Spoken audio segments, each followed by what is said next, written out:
Halo, balik lagi di YouTube Amanda Bacain Cerita. Dukung aku terus dengan langganan membership di akun YouTube aku. Caranya gampang, tinggal masuk ke akun YouTube aku dan klik join.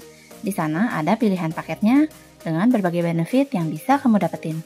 Salah satunya, dapat tambahan video tentang kisah reinkarnasi dari aku. Yuk join di membership aku.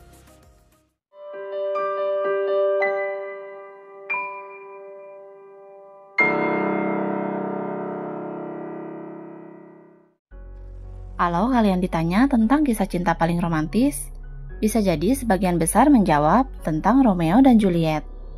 Tapi kali ini, cerita yang bakal aku bawain akan menambah pengetahuan kalian tentang kisah cinta paling romantis sekaligus mengenaskan yang tercatat dalam sejarah. Kisah ini terjadi nyata dalam kerajaan Portugal pada abad ke-13, ketika seorang wanita keturunan bangsawan dari hasil hubungan gelap yang bernama Ines menjadi dayang bagi Putri Constance dari Kastilia.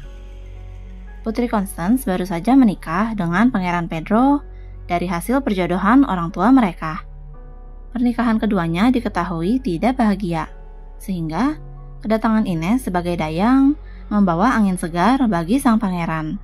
Sebab Pangeran Pedro seketika jatuh cinta padanya dan mulai mengabaikan istrinya. Seiring berjalannya waktu, pengaruh Ines terhadap Pangeran Pedro menjadi semakin kuat. Hal ini ditandai dengan saudara-saudara Ines yang berhasil menjabat sebagai penasihat terpercaya sang pangeran. Masalahnya, orang-orang itu adalah para bangsawan Kastilia yang telah diasingkan, sehingga mereka menjadi semakin dekat dengan kekuasaan dan mengancam kerajaan Portugal. Raja Afonso keempat yang merupakan ayah dari Pangeran Pedro menyadari hal ini dan mulai merasa khawatir.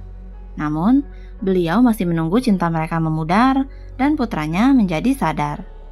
Tapi, seiring berjalannya waktu, hal itu tidak kunjung terjadi.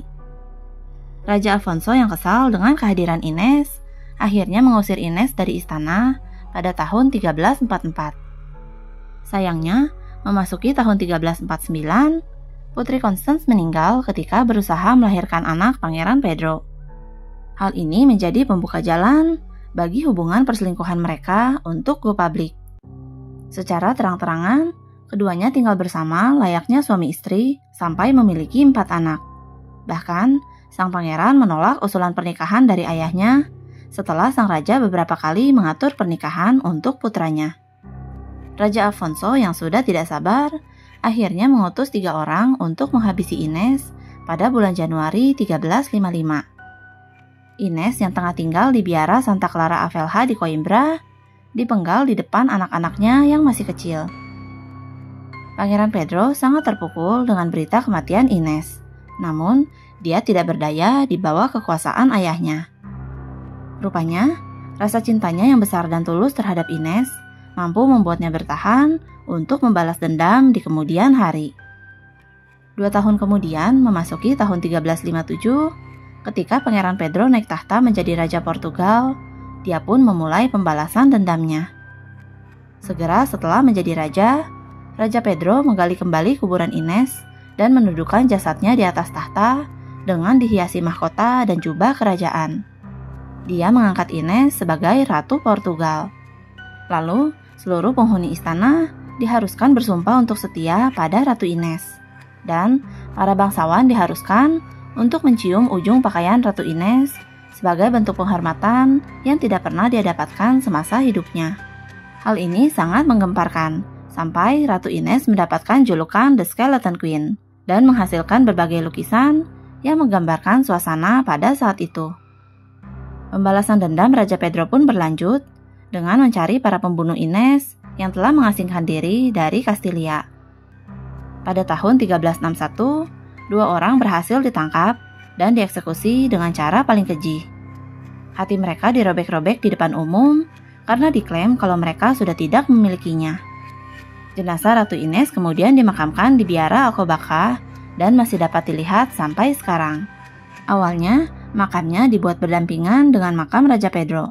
Namun, beberapa abad kemudian, makam Raja Pedro dipindah tepat berseberangan dengan makam Ratu Ines, agar batu nisan keduanya dapat berhadapan. Kisah mereka diabadikan dalam berbagai drama dan puisi Portugal serta Spanyol. Subscribe akun YouTube aku untuk dengerin cerita lainnya. Jangan lupa gabung membership aku untuk dapetin video eksklusif tentang kisah reinkarnasi setiap minggunya. Take care kalian!